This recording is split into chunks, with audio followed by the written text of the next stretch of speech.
చేయమండి ఆమెకి మెడిటేషన్ చేసేటప్పుడు ఆజ్ఞా చక్రంలో కూడా మనసు పెట్టుకోకూడదు నిర్విషయమైన అంటే అది దాటుకొని వెళ్తుంది నువ్వు మనసుని దాటుకుంటావు మనసుని దాటుకున్న తర్వాత ఇంకా ఆజ్ఞా చక్రం లేదు మూలాధారం లేదు అన్ని అతీతం అంతే ఇంకా అంతే ఇప్పుడు కాల్చిన తర్వాత బూజు అయింది నిప్పులు ఉన్నాయండి అట్లా నిప్పులు బొగ్గులు అనేవి బొగ్గులు ఉంటే కూడా బొగ్గు ఉంటుంది ఏం చేస్తావు బొగ్గుని ఏం చేయాలి బొగ్గు తెల్ల కావాలంటే ఏం చేయాలి ఇంకా కాదు తెలివైన వాళ్ళు బొగ్గు పూర్తి చేయాలంటే మళ్ళీ కాల్స్తే బూడిద అయిపోతుంది ఏం లేదు కాల్సి మళ్ళీ బూడిదని కాలిస్తే అంటుకుంటారా బొగ్గు ఉన్నప్పుడు కాల్స్తే అంటుకుంటుందండి కానీ బూడిదని కాలిస్తే ఏముంది అవుతుంది బూడిద అంటారు అంటే బూడిద అంటే ఇంకా అది కాలదు అంటే ఇక పరిపూర్ణ బూడిద అంటే జీరో ఏం లేదు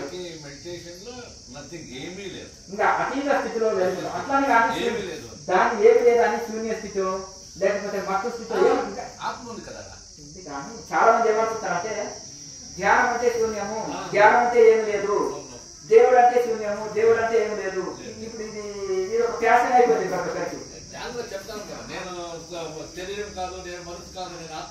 అంటాం కానీ ఈ శూన్యం అనేది చాలా అనార్థాలు తీస్తుంది శూన్యం నుంచి ఏమీ రాదు చైతన్యం నుంచే ఏదైనా జలం నుంచి ఏమి సృష్టించబడదు చైతన్యం నుంచే జల చేతనాలతో సృష్టి ఏర్పడదు ఒకటి జలము ఒకటి చేతనం భగవద్గీత చెప్పేది అదే మనము పెద్ద పెద్ద శాస్త్రాలు ఏం లేదు ఉట్టి భగవద్గీతని రోజు చదువుతుంటేనన్నా సమస్త నాలెడ్జ్ అందులోనే ఉంది ఉపనిషత్తు సారం ఎలా ఇచ్చాడు అందులో ఉపనిషత్తు సారం అర్జున నీకేం కొత్తగా చెప్పలే అన్నాడు ఉపనిషత్తు సారం అంతా అందులో సింపుల్ గా అందించాడు కాబట్టి ఒక గ్రంథం చదువుకుంటేనే ఒక సాధన కావాల్సిన ఎట్లా సాధన చేయాలి ఆహార నియమాలు ఎట్లా సృష్టి ఎట్లా ఏర్పడుతుంది యుగాలు ఎట్లా ఏర్పడుతున్నాయి ఇక్కడ యోగం ఎట్లా చేస్తారు జ్ఞానం అంటే ఏంటిది భక్తి అంటే ఏంటిది భక్తుడు అంటే ఎవరు అంటారు జ్ఞాని అని ఎవరు అంటారు గుణాతీతుడు అని ఎవరు అంటారు స్థితప్రజ్ఞుడు అంటే ఏంటిది యోగి అంటే ఎట్లా యోగ సాధన ఎట్లా చేస్తారు ప్రాణాయామ టెక్నిక్స్ 4వ అధ్యాయం సృష్టి ఎట్లా ఏర్పడుతుంది ఇవన్నీ ప్రతిదీ భగవద్గీతలో చెప్పని పాయింట్ లేదండి సూక్ష్మంలో మోసం భగవద్గీత నిఘంటు స్పిరిచువల్ నిఘంటు అంటే ప్రతి దాంట్లో నిఘంటులో అన్ని పదాలు ఉంటాయి కదా ఇంగ్లీషు తెలుగు నిఘంటు డిక్షనరీ ఆ డిక్షనరీలో అన్ని పదాలు ఉన్నట్టుగా భగవద్గీతలో కూడా మనకు కావాల్సింది స్పిరిచువల్ కావాల్సిన నాలెడ్జ్ అంటారు అంటే ప్రతి ఋషి కూడా భగవద్గీత చదువు ఇంత ఇంపార్టెంట్ ఏం ఇచ్చారంటే కుల మతం లేదు అందులో అది చాలా హై లెవెల్ సబ్జెక్ట్ ఎంత కుల మతాలు ఇది అది ఇది లేదు ఒక మతానికో వైష్ణవానికో శైవానికో చెప్పబడలేదు భగవద్గీత గొప్ప మతం ఏంటిదంటే అది సృష్టిలో ప్రతి జీవికి వర్తించేటట్టు విశాల భావంతో ఉంది అది సంకుచిత భావం కాదు భగవద్గీత కనుక అది చదువుకుంటుంటే అందుకనే శాస్త్రము సాధన ఈ రెండు అవసరం పడుతుంది అగ్నికి గాలి తోడైతే అగ్ని ఇంకా మండుతుంది మన సాధనకి శాస్త్రం తోడైతే మన సందేహాలన్నీ తొలగిస్తుంది కాబట్టి సాధనలో ముందుకు వెళ్ళగలుగుతాం అట్లా కనుక చాలా మంది ఏమిటంటే మనము ఆత్మశూన్యం అంటారు ఆత్మ చైతన్యం ఏమి లేదు అంత శూన్యం అంటారు భగవంతు శూన్యం కాదు భగవంతు చైతన్యం కనుక ఆ విధంగా అదొకటి గుర్తు పెట్టుకుంటే అయిపోయి మరి నిర్లమతులకు వెళ్తే శూన్యం అంటే అక్కడేం లేదు నిర్లమ అంటే శూన్యం అది శూన్యం అంటే శూన్యం అంటే అజ్ఞానం తమతో మా జ్యోతిర్గమయ తమస్సు నుంచి జ్యోతిలోకి తీసుకెళ్ళు భగవంతుడా తమస్ అంటే చీకటి తమస్ అంటే నిద్రతో చీకటి అజ్ఞానం మరి అజ్ఞానము చీకటి మాయ అజ్ఞానము చీకటిలో నుంచి నన్ను జ్యోతిలోకి తీసుకెళ్ళు జ్యోతి అంటే బయట అది చైతన్యంలోకి తీసుకెళ్ళు సమస్య నుంచి చేతనంలోకి తీసుకెళ్ళు జ్యోతిలోకి తీసుకెళ్ళు సమస్యలో నుంచి మహాసమస్యలోకి తీసుకెళ్ళు పరమాత్మ అంటారా చీకటి నుంచి మహా చీకటిలోకి తీసుకెళ్ళు అన్నట్టు అంటున్నా ఒక కాలు ఇది రెండో కాలు కూడా ఇరుగొట్టు భగవంతుడా అంటారా ఒక కన్ను వైపు 2 కన్ను పోగొట్టు ఒకసారికి అయిపోతుందా పుట్టాలు అంటే మహా అందులు అంటారు కదా ఇంకొకటి కన్ను లేని వాడిని అందులు అంటారు అట్లా 3వ కన్ను లేని వాడిని మహా అందులు అంటారు శాస్త్రం చెప్తుంది కన్ను లేని వాడి అందులు అంటే బుద్ధివాడు అంటారు అంతేనే కదా జ్ఞాన నేత్రం లేని వాడికి మహా అందులు అంటారు అంటే వివేకం లేదు ఇప్పుడు ధృతరాష్ట్రుడు మహా అందులు ఎట్లా కంటే పని కాదు మనకి బుద్ధి కూడా లేదు అటువంటి అందుకని మనసుతో పోల్చాడు దేహం అనే కురుక్షేత్రంలో మనసు బుద్ధిది కనుక ధృతరాష్ట్రుడు బుద్ధివాడు బుద్ధి అనేది సమ్యక్ జ్ఞానం ఉన్న సంజయుడు దివ్య దృష్టితోటి భారతం జరిగేదంతా దర్శించి చెప్పాడు కనుక ఆయన దివ్య దృష్టి బుద్ధి కొందరు ఆత్మనేమో అంటే జీవుడేమో అర్జునుడు, విశ్వ చైతన్యమేమో కృష్ణ పరమాత్మ. అట్లా ఈ విధంగా మనకి అయితే కొందరు కండ్లు కొని మహాంగులు ఉంటారు. మరి కళ్ళు ఉన్నా కానీ కళ్ళు కూడా ఉంటారు ఉంటారు ఉంటారు కళ్ళు లేని వాళ్ళు కూడా కొంతమంది జ్ఞానం ఉంటారు, సూర్యదాసు లేదా అసలు అట్లా ఆ విధంగా ఈ కళ్ళకు దానికి సంబంధం లేదు. అట్లా ఇప్పుడు ఆయన 8 ఒకరు కలిగి ఉన్నాడు ఎవరు అష్టావకుడు. ఎంత బ్రహ్మజ్ఞాని చిత్తుడికి క్షణకాలంలో సమాధి స్థితి కలిగించాడు. మరి ఆత్మకు వికరంగత్వం ఉందా? శరీరానికి కదా వంకరలు వచ్చేది, ఆత్మ కాదు కదా.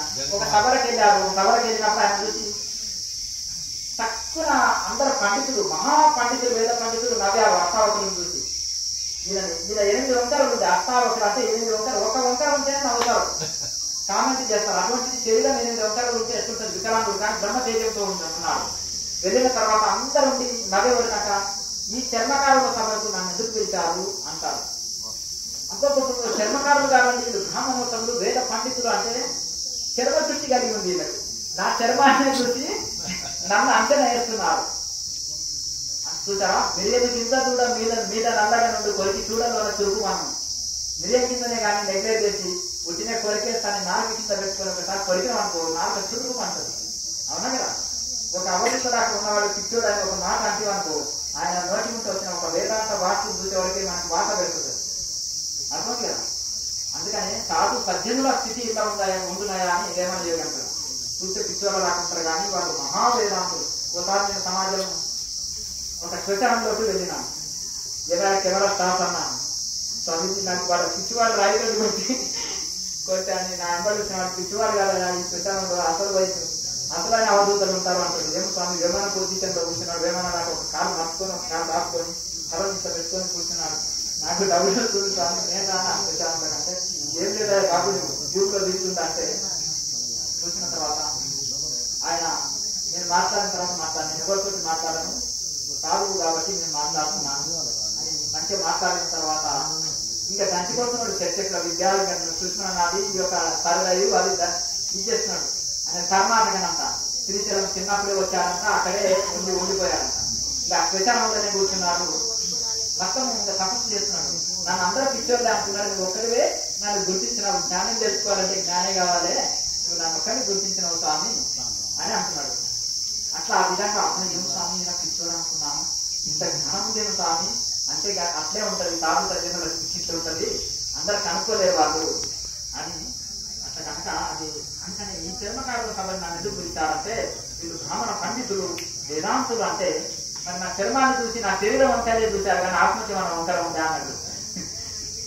మరి లోన ఉండే ఆత్మని ఎందుకు చూడలేకపోయారు? వీళ్ళు బుద్ధివారా కాదా? ఇప్పుడు బ్రహ్మజ్ఞాని ఏం చేస్తాడు? ఒక బ్రాహ్మణుని, వేద పండితుని, జ్ఞానిని, అజ్ఞానిని, అలాగే జేనుని, గుర్రాన్ని, కుక్కని, కుక్క మాంసం తినే చండాలుడిని అందరినీ సమదృష్టి కలిగి చూస్తారు అంటారు. ఈ దేన్ని చూస్తారు వాళ్ళు? లోపల ఉండే చైతన్యాన్ని, ఆత్మ పదార్థాన్ని చూసి చూస్తారే తప్ప వాళ్ళు వాళ్ళ శరీరం స్త్రీయా పురుషుడా లేకపోతే కులమా మతమా ఇది చూడరు. మనం ఏం చేస్తాం? ఒక మనిషికి రెస్పెక్ట్ ఇవ్వాలంటే ఏ పోస్ట్ ఉంది అంతేనా కదండి, ఏ కులం ఉంది, ఏ పోస్ట్ ఉంది, డబ్బు ఎంత ఉంది, దాన్ని చూసి సమాజంలో కృషి చేయాలన్నా సాప చేయాలన్నా చూస్తాం. అవునా? లేకపోతే ఇట్లా ఇవన్నీ చూస్తారు. కానీ బ్రహ్మజ్ఞానులకు ఆ దృష్టి ఉండదు. దృష్టి జ్ఞానమయం కృత్వ పశ్చేది బ్రహ్మమయం జగత్. ఈ దృష్టి జ్ఞానమయం అయితే ఈ సృష్టి అంతా బ్రహ్మమయంగా గోచరిస్తుంది. కనుక ఆయన అన్నప్పుడు అందరూ ఇంకా ముక్కు మీద వేలేస్తున్నారంట.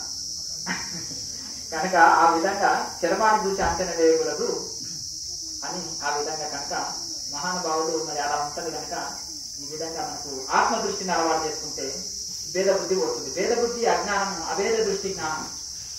భేద దృష్టి అజ్ఞానము, అభేద దృష్టి జ్ఞానం శాస్త్రం చెప్తుంది. ఎప్పుడు అభేద నీ దృష్టి భేదం దేని దృష్టి వచ్చింది అనుకో, అభేద దృష్టి వస్తే నీకు బ్రహ్మజ్ఞానం కలిగినట్టే.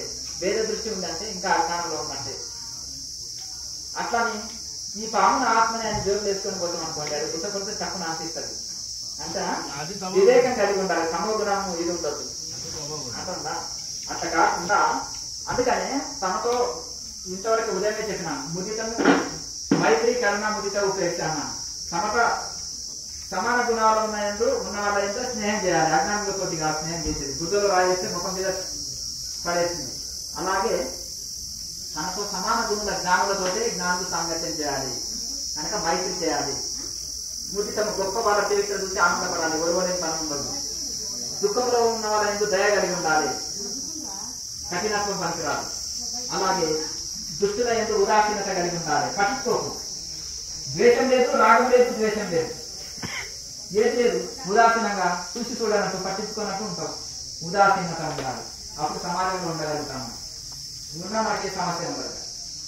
అర్థంగా అలాగే గాడిద ఎంటికి వెళ్ళి కాళ్ళ దగ్గరికి వెళ్ళి జాడించి తంతది. అవునా? అంతేనా?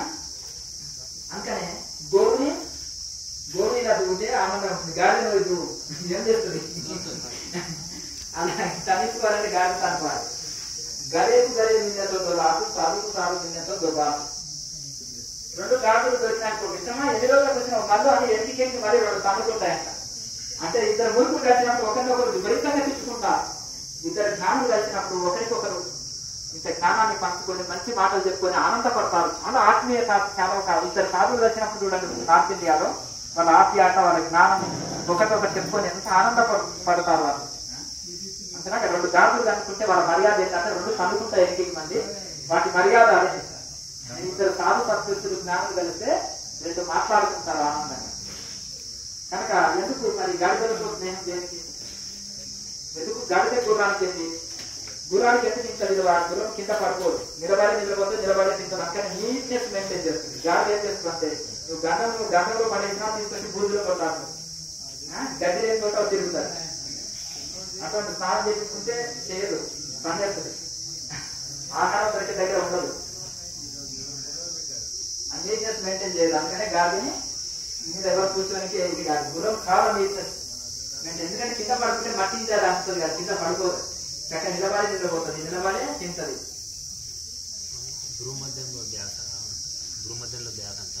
అభ్యాసం చేయాలి. ఎందుకంటే మనం ఒక ఆయన గన్ తోటి షూట్ చేస్తున్నాడు. ప్లస్ మార్క్ ఉంటుంది. ఈజీ కదా, ఈ మధ్యలో కొత్తగా వచ్చింది. ఆ ప్లస్ మార్క్ ని కరెక్ట్ సేవ్ చేస్తారు. టార్గెట్ అంటారా, టార్గెట్ ని. ఆ టార్గెట్ దేని మీద కరెక్ట్ సేవ్ చేసి పెట్టినాం అనుకో మార్కు ఇదైతే కదా. అట్లా మనం టార్గెట్ ని పెట్టినట్టు దృష్టిని కూడా ఆ విధంగా మనం మన టార్గెట్ కూటస్థమే అయి ఉండాలి.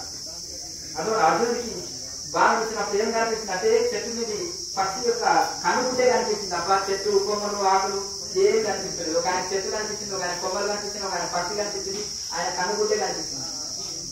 అట్లా కదా. అట్లా ఏ కాకుండా మన కాన్సన్ట్రేషన్ కూడా కూటస్థం తప్ప ఏం కనిపించదు కానీ అట్లా అభ్యాసం చేయగా అది సాధ్యమవుతుంది.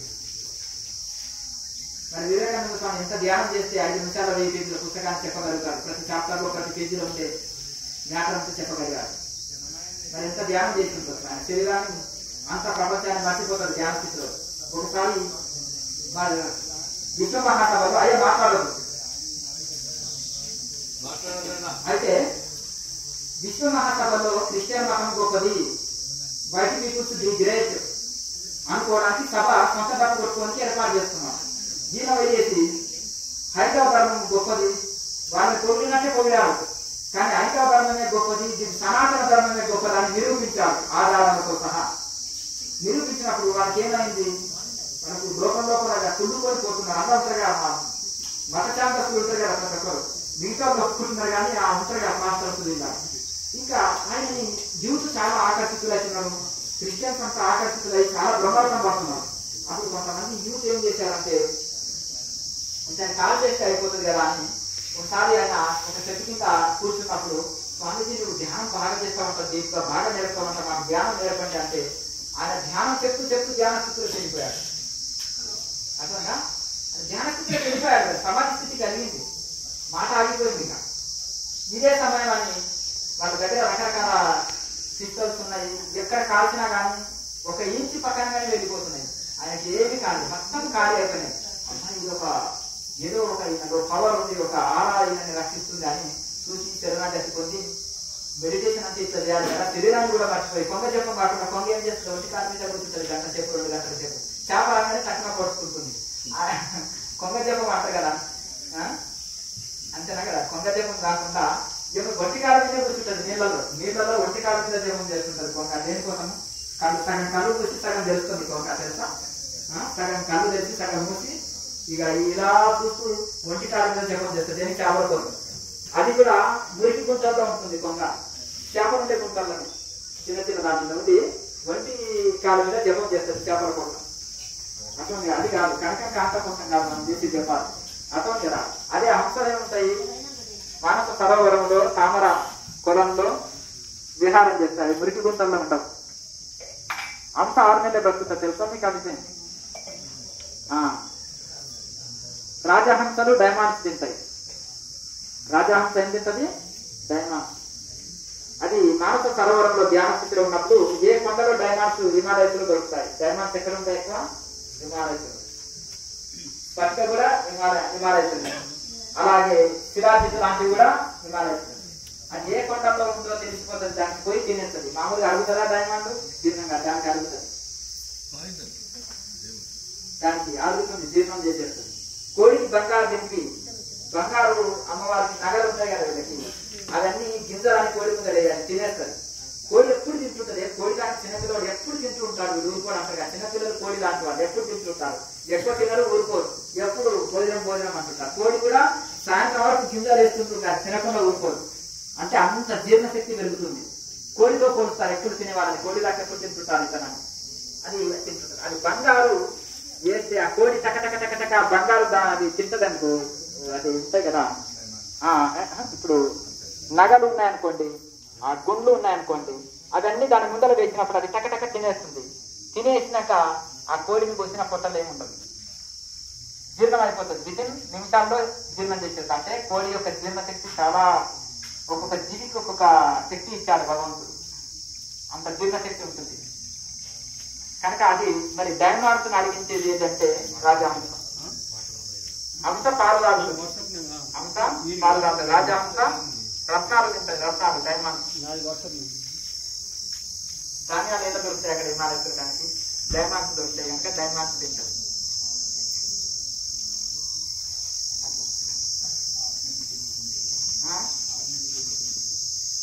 దాని ఆయుష్ ప్రమాణం అంటే ఇప్పుడు అన్నింటికి ఏం చేశాడంటే అన్ని జంతువులకు 40 సంవత్సరాలే ఆయుష్ ఇచ్చాడంట భగవంతుడు, 20 సంవత్సరాలు. మానవుడు ఏమండి, స్వామి నాకు ఎక్కువ ఆయుష్ కావాలి స్వామి అన్నాడంట. అంటే నాయన అన్ని జంతువులకు సమానంగా వంచిన, అన్నిటికీ 40 ఇచ్చిన, మిగతా వాటితో అడుక్కో అన్నాడట. పోయి గడిద నాకు ఒక 20 years ఎక్స్ట్రా ఇవ్వు నీకు పార్టీ, ఎందుకంటే ఈ 20 ఇచ్చాడంట. కుక్క ఒక 20 ఇచ్చింది, గాడిద ఒక 20 ఇచ్చింది. ఇక అలా ఇచ్చిన తర్వాత ఈయనకి ఏమైంది, అది వాటికి 20 అయింది, ఈయనకు ఆల్రెడీ 40, ఒక 20 40 80 అయింది కదా. అయిన తర్వాత ఇక ఈయన 80 సంవత్సరాల వరకు వచ్చింది ఈయన ఆయుష్ ప్రమాణం.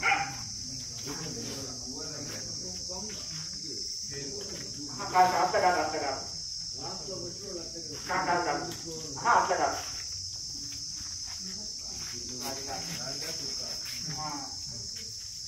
అయితే ఇక్కడ వచ్చిన తర్వాత ఏం చేసేస్తారంటే మంచి 40 years వరకు పర్వాలేదు, మంచిగానే ఉన్నారు. ఇంకా 40 years తర్వాత బాధ్యతలు 40 years ఎక్కువ ఉంటాయి కదా, అప్పుడు గాడిదలాగా సంసారం మొయ్యాలన్నమాట. మొయ్యాలన్నా కదా 60 దాకా. ఇక తర్వాత 60 దాటిన తర్వాత పిల్లలకు సంసారం వాళ్ళ చేతులకు వెళ్ళిపోయిన తర్వాత కుక్కరాక మురగకు ఊకి అంటారు. అవునా? ఊరికి చెప్తారు కదా, ఊరికి వాళ్ళకి ఏదో సజెషన్ ఇవ్వడానికి వద్ద ఊరికి సైలెంట్ ఉండి కుక్కరాక మురగక అంటారు. అంతేనా కదా? సంసారంలోనేమో గాడిద మోపు ఉంటుంది, తర్వాత కుక్కరాక అరవక అంటారు. అంటే మరి ఆ రెండింటి జీవితం గడుపుతారు అప్పుడు. కనుక ఈ విధంగా మనకు కనుక మనిషి ఆయుష్ సహజంగా 40 years. జంతువులకు అన్ని 20 years. కుక్క కానీ గాడిద కానీ ఇంకా కొన్ని జీవరాశులకు పక్షులు కానీ 20 years. ఒక పురుగు చూడు, నెల రోజులు ఆయుష్. నెల రోజులనే పుడుతుంది, సంసారం చేస్తుంది, పిల్లలు కంటుంది, మళ్ళీ చనిపోతుంది. అంటే మరి దేవతల ఆయుష్తో పోల్చుకుంటే చూడండి, మరి యుగాలు ఉంటాయి మన ఆయుష్. మరి మనది అంతేనా? మనిషి ఆయుష్ వాటితో పోలిస్తే చాలా చిన్న ఆయుష్. క్రియాయోగంలో పాత్ర చాలా పెద్దగా శరీరంలో శరీరంలో ఉష్ణము రానివ్వదు, అమృతం వస్తుంది, ఆకటప్పుడు కంట్రోల్ వస్తుంది. అలాగే సూక్ష్మ నాడిలోకి శ్వాస ప్రవేశించగలుగుతుంది. దీర్ఘ విశ్వాస నిశ్వాసాలు నడపగలుగుతాడు, శ్వాస మీద కంట్రోల్ లభిస్తుంది. అలాగే శరీరంలో ప్రాణాయామం చేస్తుంటే విపరీతమైన వేడి వస్తుంది శరీరంలో, ఆ వేడి రానివ్వదు. మనసు అంతరంగమవుతుంది, శ్వాస కంట్రోల్ వస్తుంది. ఆకలిటప్పుడు మెయిన్ కంట్రోల్ అవుతాయి.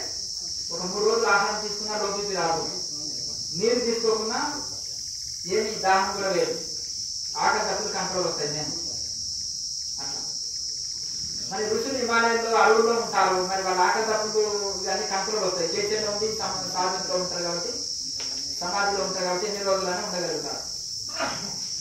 సమాధి స్థితిలో ఉన్నప్పుడు ఆకలిటప్పుడు ఉండవు, అది కాల అతీత స్థితి కనుక అక్కడ ఆకలిటప్పుడు ఉండవు. సమాధి నుంచి బయటకు వచ్చినప్పుడే మళ్ళీ ఆహారం అవసరం ఉంటుంది, అది మితాహారం అయినా సరిపోతుంది.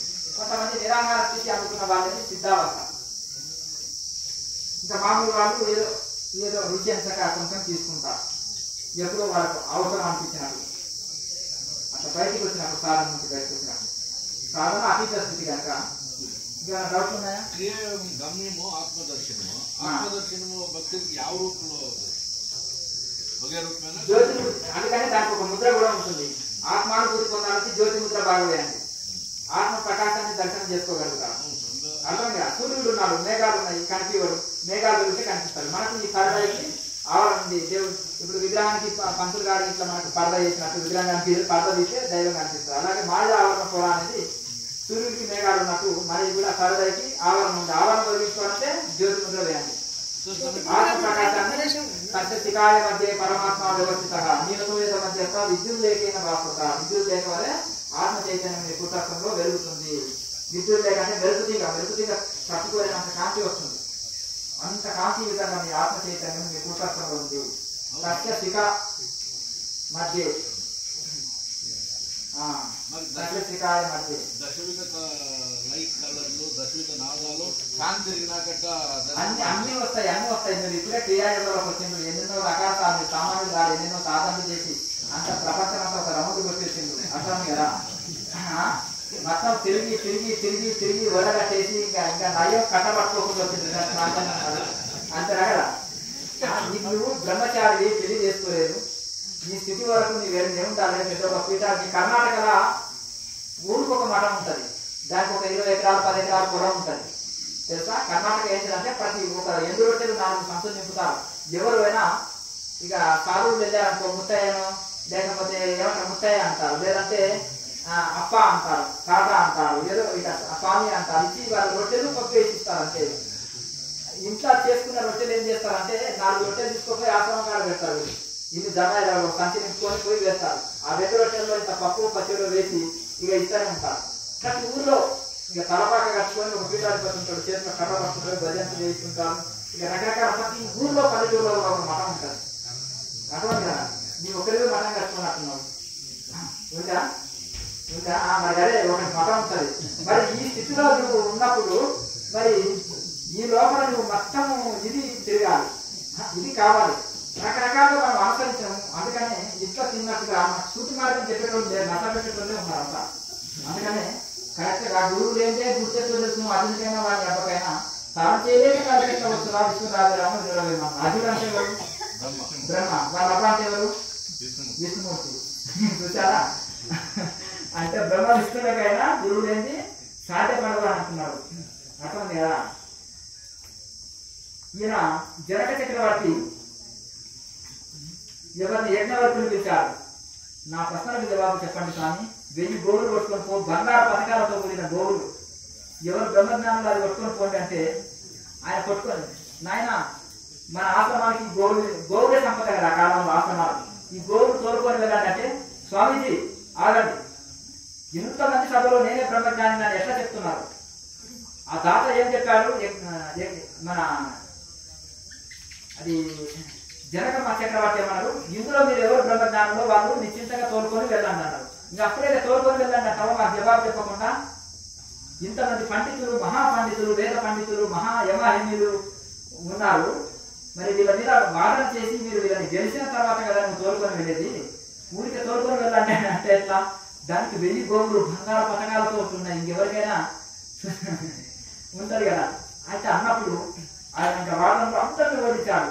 గాడికి ఇటువంటి గొప్ప గొప్ప యోగినీలు చెప్తాడు ఈయన మహాబ్రహ్మవేత్త, మీరు అడుగు అడగకండి. అంటే కొంతమంది పండితులు ఏం చేస్తారంటే ఒక శాఖలు అనేవన్నీ అంటే ఉల్టా పల్టా ప్రశ్నలు అనమాట వేసి, అది పీజీ పిహెచ్డి ప్రశ్న వేసి మళ్ళీ ఒక ప్రశ్న వేస్తాడు. అంటే ఇంకా అది ఎలా తెలుగుతుందా, తెగదు.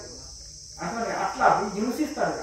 హింసించినప్పుడు శాఖగా నేను బ్రహ్మజ్ఞాని కాకపోతే నా తల 1000 ముక్కలు కావాలి, నీ ఒకవేళ బ్రహ్మజ్ఞాని కాకపోతే నీ తల 1000 ముక్కలు కావాలి అని వరకే వాడు 1000 ముక్కలు వాడు తల అయిపోయింది చూసారా. అందుకనే అటువంటి కదా బ్రహ్మజ్ఞానులకు అడ్డు చెప్పొద్దని ఋషులంతా ఎందుకు భయపడేది అంటే పూర్వకాలంలో అటువంటి కదా వాళ్ళకి ఎవరు శాపనార్థాలు పెట్టరు.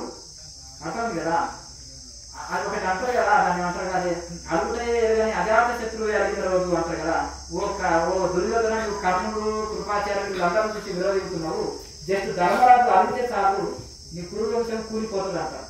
అంతేనా? ఎంత నీతిమంతుడు ధర్మవంతుడు, ధర్మరాజు అడిగితే చాలు గారికి నీకు మూడినట్టే అంటారు. అటువంటిది మరి ఆ కాలంలో అంటే గొప్ప తప సంపన్నులు ఉన్నారు. అయితే అతను ఇంకా ఇదైతే కనుక ఈ విధంగా అప్పుడు ఆయన గోవులు తోడుకొని పోతాడు.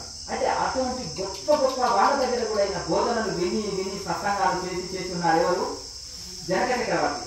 కానీ చివరికి అష్టావక్రుడి ద్వారా ఈయనకి బ్రహ్మజ్ఞానం కలిగింది. ఒక పుస్తకంలో గుర్రము రికాబులో కాలు పెట్టినంత సేపట్లోనే బ్రహ్మోపదేశం అవబోనని ఉంది. ఆ గ్రంథాన్ని తీసుకొచ్చి అందరికి చూపిస్తారు. నిజమే స్వామి అంటారు. మరి మీరు నిరూపించగలుగుతారా అంటారు. అయ్యో నా వల్ల కాదు స్వామి అంటే జైలు అంటే పెళ్లితోటి కొట్టివే అంటారు. అప్పుడు ఋషులు రాసింది కొట్టివేసి నాకు పాపము స్వామి దోషం వస్తుంది అన్నారు. లేదంటే నిరూపించంటారు. నిరూపించడానికి నాకు శక్తి లేదు స్వామి అంటే మరి తీసుకుపోయి జైల్లో వేసేస్తారు. ఎవరైనా సాధువులు కనిపించినా బ్రాహ్మణులు కనిపించినా పండితులు కనిపించినా అందరిని తీసుకెళ్లి పుస్తకం చూపెట్టడం, నిరూపించడం, లేదంటే కొట్టివేయమనడం. కొట్టివేసి వెళ్ళిపో ఇది తప్పు అని కొట్టివేయాలి. తప్పు కాదంటే అది ఋషి రాశాడు ఇది నిజం అంటారు, నిరూపించంటాడు. ఇక నిరూపించకపోతే జైల్లో పెట్టేశాడు. అప్పుడు జనకుడు ఒకప్పుడు దాన ధర్మాలు మంచి పనులు చేశాడని పేరు లేదు. ఇప్పటికీ అక్కడ పండితులను చూస్తే జైల్లో పెట్టాలని భయంతో అక్కడ సాధు సన్యాసులు ఎవరు వాళ్ళని భయపడుతున్నారు రాజ్యంలోకి. ఒకసారి అష్టావకులు పోతుంటే స్వామి స్వామి నువ్వు చూస్తే అక్కడ వెళ్తున్నావు, జనకుడు తీసుకుపోయి జైల్లో పెడతారు స్వామి అంటే ఎందుకు పెడతాను, జనకుడికి మంచి పేరు ఉంది కదా అట్లా చేసేవాడు కాదంటే చూపిస్తారు. ఓహో ఇదేనా, నేను అది నిరూపిస్తానని నన్ను దూరంలో తీసుకొని ఎక్కువ వెళ్ళండి, జనకుడు ముందరనే దించండి, నువ్వు ఇరిపిస్తాను నీకు ఏ అపాయం లేదంటారు. విన్న తర్వాత చూసిన తర్వాత శరీరం చూస్తే ఎనిమిది వెనక ఉంది, బ్రహ్మ తేజస్సుకుంటున్నాడు, మరి ఎట్లా ఇది అని చేసినప్పుడు స్వామి అని మరి పుస్తకం తీశాడు. తీసిన తర్వాత ఇది సత్యం నాయన, సత్యం సత్యం పునఃసత్యం అన్నాడు. అన్న తర్వాత మరి మీరు నిరూపిస్తారా అంటే ఓహో నిరూపిస్తానంటాడు. మరి దానికి ఒక సమయం ముహూర్తం అనేది ఉంటుంది, నేను ముహూర్తం సేవ్ చేస్తాను, ఫలానా రోజు ఫలాని నేను సేవ్ చేస్తున్నాను. కానీ ఇప్పుడు గురు శిష్యులు అన్నప్పుడు ఒక నమ్మకం ఉండాలి. గురువు ఆజ్ఞ చూసే తప్పకుండా పాటించాలి. నా మీద విశ్వాసంతో నమ్మకంతో ఎంతమంది జైల్లో పెట్టినారో అందరిని రిలీజ్ చేసి పాపం వాళ్ళ అమాయకులు వాళ్ళని ఆ దోషం మీకు వస్తుంది అని అన్నప్పుడు అందరినీ రిలీజ్ చేస్తారు. అలాగే స్వామికి నాకు ఇటువంటి రోజు ఇంతవరకు తగలలేదు నిరూపిస్తానని మీరు ఇంత కాన్ఫిడెన్స్ తోటి చెప్పలేదు, అలాగే మీ మాటకు నేను గౌరవించి వదిలేస్తానని అందరినీ వదిలిపెట్టేశాడు. వాళ్ళు దర్శనం ఇచ్చి పంపించేశాడు. చివరికి ముహూర్తం పెట్టాడు, అడవికి వెళ్ళేవాడు. అడవికి వెళ్ళిన తర్వాత సైన్యాన్ని ఒక 10 మందిని తీసుకురామన్నారు. వాళ్ళు కూడా 4 కిలోమీటర్ల దూరంలో ఉంచామన్నారు. ఇద్దరే అడవికి వెళ్ళారు. ఆయన గుర్రం మీద ఒక రికార్డులో కాలు పెట్టి ఇంకో రికార్డులో కాలు పెట్టేవాడు. శక్తిపాతం ద్వారా ఆయనకు సమాధి స్థితి కలిగించారు. కలిసిన తర్వాత ఆయన అంటే గుర్రం మీద కూర్చున్నాడు, సమాధి స్థితిలో వెళ్ళిపోయాడు. 4 రోజులు అయింది, రాజుగారు ఇంకా రాలేదు. ఆయన శిష్యులు ఆయన భటులు ఎక్కడ చూస్తే 8 గంటలు ఉన్నాడు ఈ సాధువు గారు, ఏం చేశాడు ఏంటిది మా రాజుగారిని ఇంకా వస్తలేదని వెతుకుతూ పోతే ఆయన గుర్రం మీద కూర్చుంటున్నారు. రాజా అంటే పలకడం లేదు, ఉడకడం లేదు. గుర్రాన్ని ఎందుకు అంటే ఇప్పుడు ఆనాడు రాజులు ధనం దాచి పెడితే పాముని రక్షణ పెట్టారు. ఎందుకు? పాము 1000 సంవత్సరాలు చేస్తుంది, నిమిషానికి ఒక శ్వాస తీసుకుంటుంది. శ్వాస లేకుండా కూడా సమాధి స్థితిలో పాము నాలుక పొడుగు ఉంటుంది తెలుసా, నాలుకని కంఠంలో రాకి వేసుకొని కేచర ముద్రలో ఉంటుంది. అప్పుడు అమృతం వస్తుంది, దాంట్లో జీవిస్తుంది. 1000 సంవత్సరాలు జీవిస్తారు. అందుకని దేవతా పాములని చంపితే నాగదోషం వస్తుంది అంటారు. అన్ని పాములు కాదు, నాగుపాము. కనుక అటువంటి ఆ దేవతా పాములు అది కేచర్లో ఉంటాయి, ఉండి సంవత్సరాలు జీవిస్తాయి, 1000 సంవత్సరాలు జీవిస్తారు. ఒక రంధ్రంలోకి వెళ్ళి లాడ్ చేసినా పాము జీవిస్తారు.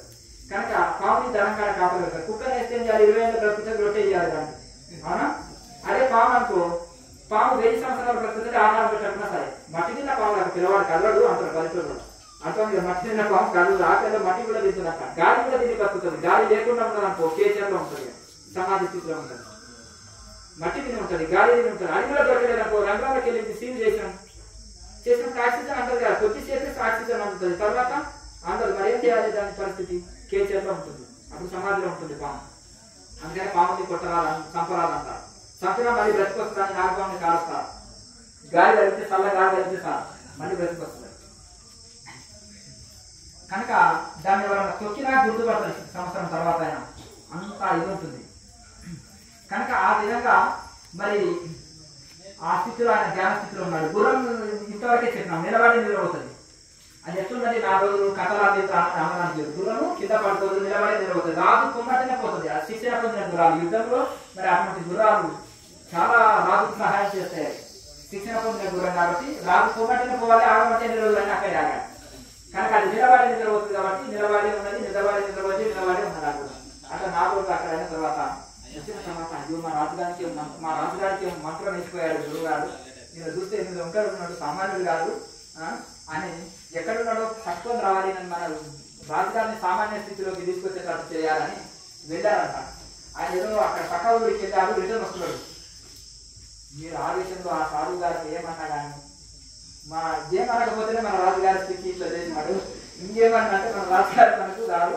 అందుకని ఆయన ఏమన్నదు, ప్రసన్నతతోటి కార్యపడి ఆయన్ని మళ్ళీ మన రాజుగారిని మామూలు స్థితిలోకి తీసుకొచ్చేటట్టు చేద్దామని, ఇంకా ఆయనకి ఏమో చేశాడని ఇంకా భయం తెలియదు కదా. ఆ సాధనలు ఇవన్నీ చేసేసి అయ్యా సాధు గారు మాకు ఎట్లనైనా చేసి మా రాజుగారు మా రాజ్యం మాకు పరిపాలించాలి, మాకు చాలా ఇంపార్టెంట్, సామాన్య స్థితికి తీసుకురండి, మీరు మరి ఏం చేశారో ఆయన మళ్ళీ సామాన్య స్థితిలోకి మీరు తీసుకురండి అంటే, ఇంకా సరే మీరు అక్కడ దూరంలో ఉండండి అని ఆయన తెల్ల మిరియాలను తీసుకొచ్చారు, నూరారు, పచ్చి వెన్న తీసుకొచ్చారు, రెండింటిని కలిపారు. సంవత్సరాలలో అని ప్రాణశక్తి స్థిరమైంది కనుక దాన్ని మర్దన చేసి కిందికి దించి మేరుదండం నుంచి మర్దన చేశాడు. ఒక 5 నిమిషాలు మర్దన చేసి మళ్ళీ ఆ ప్రాణశక్తిని కిందికి దించుతాడు.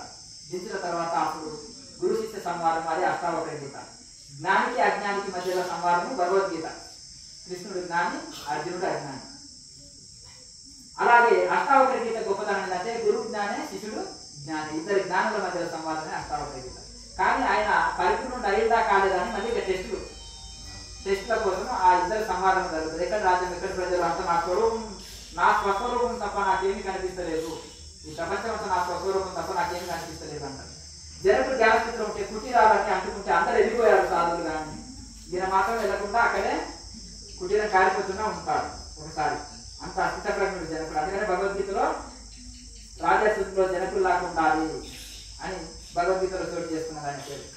కనుక ఆ విధంగా మరి బహిర్ముఖం వచ్చిన తర్వాత ఇది చేసింది. కనుక ఆ విధంగా మరి ఇక రాజు మళ్ళీ ఎప్పటిలో వెళ్ళి ఆ రాజ్య పరిపాలన 11 వరకు సాధన స్థితిలో ఉండి మరి బయటకు వచ్చి రాజ్యపాలన చేస్తూ ఇటు సాధనని దీన్ని రెండింటిని బ్యాలెన్స్ చేస్తూ ఉంటారు.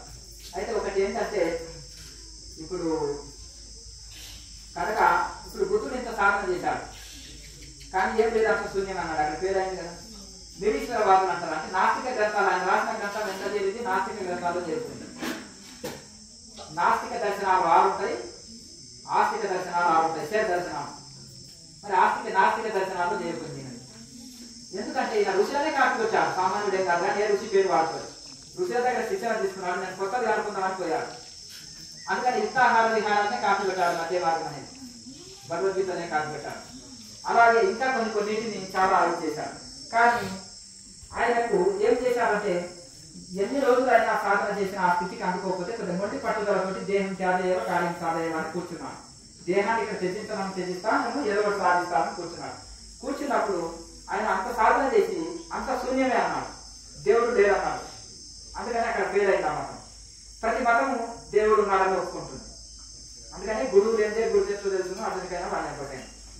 అర్థం కదా. అదే ఒక గురువు ఉంటే ఇట్లా కాదు కానీ ఇంకా కొంచెం ప్రాసెస్ చూపించి గాలిలో పడబడుతుంది సాధన. ఇప్పుడు ఎంతో మంది గురువులతోటి బోధనలని ఎంతెంతో శ్రమించిన జనకుడికి అష్టావక్రుడితోటి ఇది అయిపోయింది, సెట్ అయిపోయింది. అర్థం కదా. అర్జునుడికి సెట్ చేసి ఎలా కృష్ణుడు వాదించాడు, ఠాట్ నువ్వు చెప్పేది ఇది కాదు అది కాదు ధూమ్ ధామ్ అన్నాడు. అవునా? మొదటి అధ్యాయం సైలెంట్ ఉన్నాడు కృష్ణ పరమాత్మ. మొదటి అధ్యాయం మొత్తం ఈయనగా బోధన.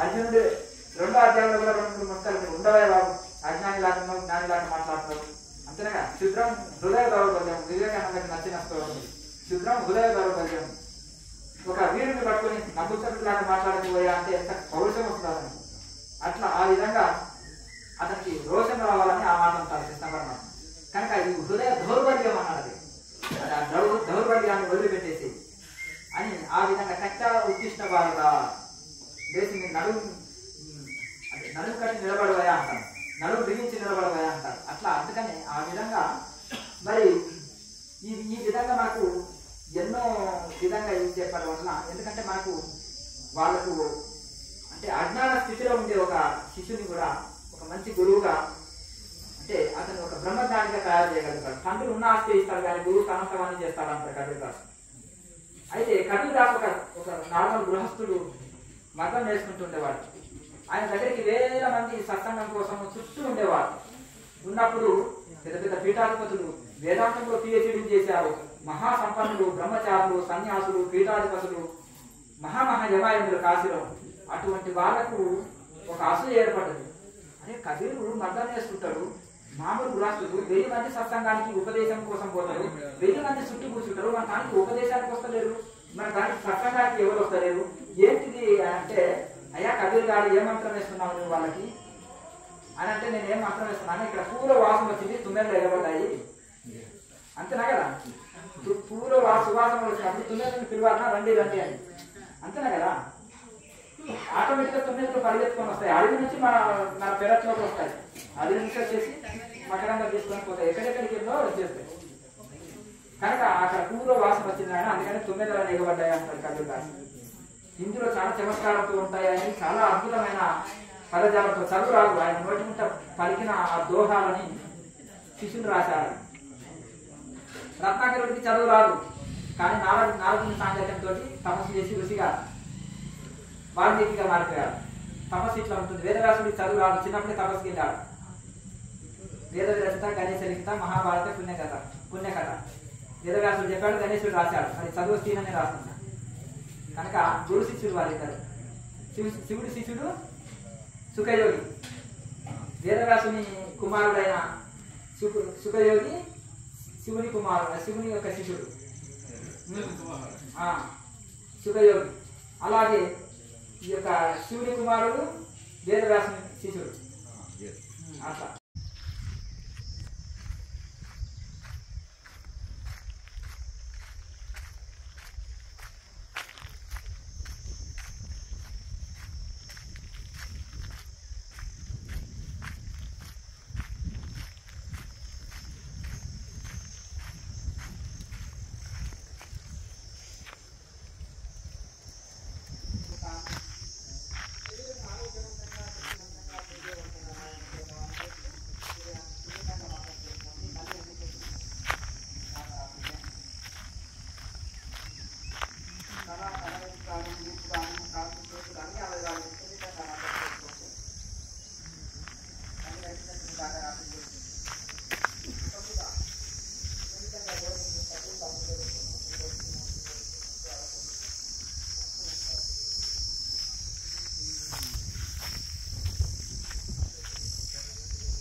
ఒక ముక్క కూడా పారేయకుండా వినండి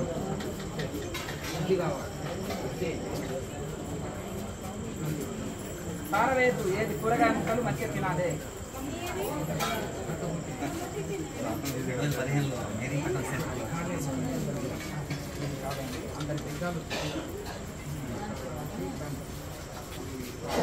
పారవేయకుండా తినాలి తక్కువ ఉంటుంది కూర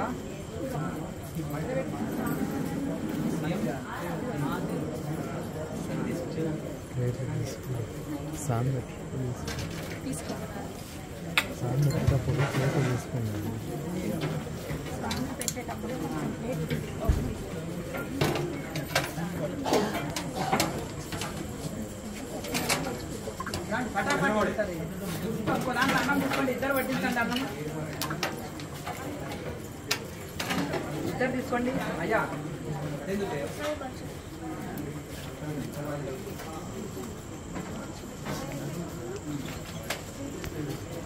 ఇద్దరు పెట్టండి అన్నం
సార్